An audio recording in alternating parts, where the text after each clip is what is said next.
Siempre ha existido esa pregunta, esa duda. Incluso a veces no simplemente sigue latente, sino que la gente estuvimos confundidos acerca de la verdadera espiritualidad. Pero lo que parece que mucha gente no comprendíamos, y me incluyo desde luego,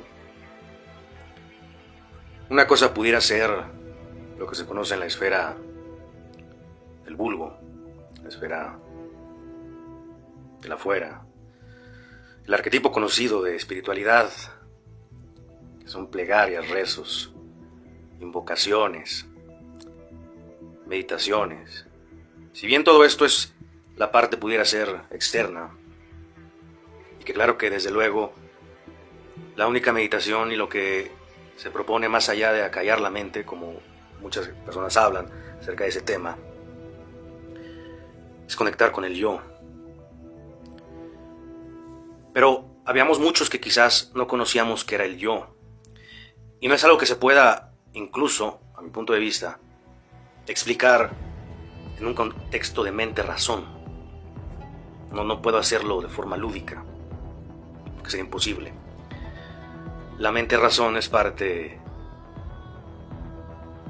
de la esfera racional del sujeto anímico. En otras palabras, pues la psiquiatría, por ejemplo, estudia la psique, dice mucho que los trastornos y los problemas y los vicios fueron y son por afectaciones del exterior. A un niño que fue golpeado desde que era muy pequeño y le cambiaron el ADN y por eso tuvo una depresión a lo largo de su vida y de adulto. Estoy de acuerdo en que factores externos como el ambiente familiar, social, escolar inclusive, pudiera quebrantar esa parte de la estructura psíquica, porque es evidente que al estar inmiscuidos con el alma, en la fase alma, es decir, viviendo como alma, identificándolos con el alma, pues siempre va a existir ese círculo vicioso de dolor. ¿Sí? Y más allá de haber estudiado la gnosis cátara, que meramente son textos que alguien más escribió, la gnosis, llámese gnosis cátara, y la única que considero también genuina, que es la sabiduría hiperbórea, a mí en lo personal sí me ayudó a comprender ciertos puntos, porque incluso yo vivía en el alma.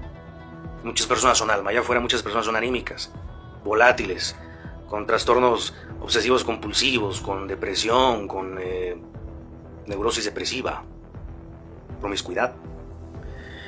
Y si bien entiendes que todo esto conforma la parte de la estructura del alma, es decir, el sujeto consciente se identifica con el alma, vive en el alma y se deja fagocitar, devorar, por los eventos dramáticos que aparecen en su contexto, en su esfera personal, sociocultural, familiar, mediante los símbolos sagrados que pudieran ser, en palabras más sencillas, los símbolos sagrados es la gente que nos rodea, que más se quiere con el corazón de carne, el vehículo físico. Este contexto o este planteamiento pudiera ser un poco subido de tono, en palabras coloquiales para la gente natural que a lo mejor no tiene matices espirituales, o bien son de la carne, o bien viven en una fase más terrenal, lo cual absolutamente no tiene nada de malo, porque si recordamos, incluso los cátaros decían y mencionaban que existían tres tipos de hombres: los ílicos, que son los materiales, es decir, la gente que le da mucha importancia al dinero, a la materia, la gente que vive con las miradas puestas pero en el afuera, en tener, acumular riquezas, posesiones, bienes materiales, etcétera, etcétera, etcétera, pero son carentes de encontrar esa chispa interna que es del espíritu. Hay una segunda clase, que son los psíquicos, los animales hombres. Estas personas tendrían una parte despierta, pero bien como una duda, una apertura, una predisposición a querer saber, aprender de la sabiduría, pero de una forma muy específica, no propiamente de libros. Todos los textos gnósticos de Nag Hammadi, Egipto, que yo por ahí tuve la oportunidad ahí en más o menos el año 2005, 2006. Y desde luego no se sabe si están modificados, si son fragmentos nada más. Siempre va a haber una inconsistencia. Nunca nada va a estar puesto sobre la mesa servido. Hay una biblioteca en el Vaticano, una biblioteca privada. Hubo una biblioteca de Alejandría que se quemó. Pero esto es de aprender cuestiones escritas. La gnosis no se puede aprender, la sabiduría considero yo que no se puede aprender de una forma lúdica, de una forma consciente, del sujeto mente-razón. No es algo que sea mundano, como un grado escolar, como una tesis, un posgrado. Es algo que es gnológico, es decir, propio del espíritu, que no puede ser comprendido por la mente-razón, sino por la conciencia. El bril, que es el espíritu.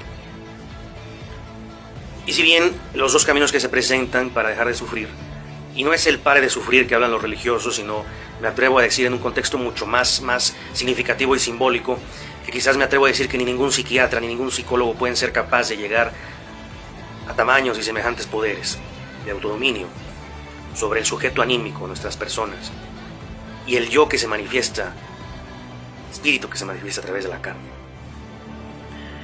El camino del alma es camino de sufrimiento, es camino de ser fagocitado por entidades arcónticas.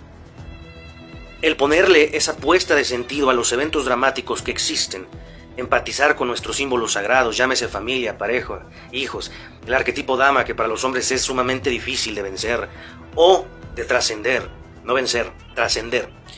Todo esto resulta en una especie de camino muy arduo que se hace muy estrecho. Y el camino del espíritu, que es meramente un camino frío, hostil, un camino imperturbable, es decir, ser indiferente a las cosas, y es ahí cuando viene por parte de la gente que quizás no tiene la apertura para comprender la diferencia entre alma y espíritu. El espíritu es totalmente frío. Yo cuando me encontré en la fase de conectar con el espíritu es tremendo. Es algo, yo creo que lo más difícil que me ha costado hacer en toda mi existencia física, toda esta vida terrenal, esta encarnación. Pero vale la pena porque ya no te enganchas tanto con el mundo que está en el afuera. Dejas de ponerle un sentido anímico a las cosas, dejas de ver moros con tranchetes, ya no te tomas nada personal, y más allá de tomarte algo personal, cortas o intentas cortar la sustancia del alma dramática, el alma que se envuelve en esos eventos, en esa puesta de sentido, en esa fagocitación, en ese dolor, en esas lágrimas, en todas esas cuestiones que nos hacen que seamos alimento. Porque el hombre produce dolor, produce sufrimiento, produce muchas cosas que son alimento. Y aquí donde me haría incluso la parte de discernir que tanto el vibrar alto y el vibrar bajo es dualidad.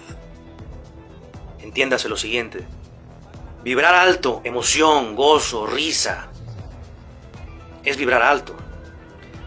Dolor, miedo, incertidumbre es vibrar bajo. Lágrimas, puesta de sentido. ¿Por qué me dejó? Es que yo sin ella no puedo vivir. Es que yo sin él no puedo vivir. Es que murió mi perro. Puedo entender parte de eso. Pero el perro es un arquetipo. El hombre es un arquetipo. La mujer es un arquetipo. Todo es arquetipo. Y si todo es dualidad, entendiéndolo más allá de la mente-razón, ahorita hablando puramente desde la conciencia, si yo vibro alto y si yo vibro bajo, se va a llegar a fundirse.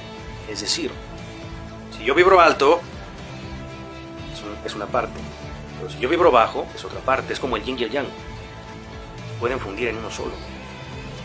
La cuestión aquí sería ser totalmente indiferente, totalmente frío. Lo que se sabe, corazón de piedra, fuego frío. Es mi opinión. No sé qué piensen los demás, es respetable, pero la única forma en que no nos afecte nada es transmutar a hombres de piedra.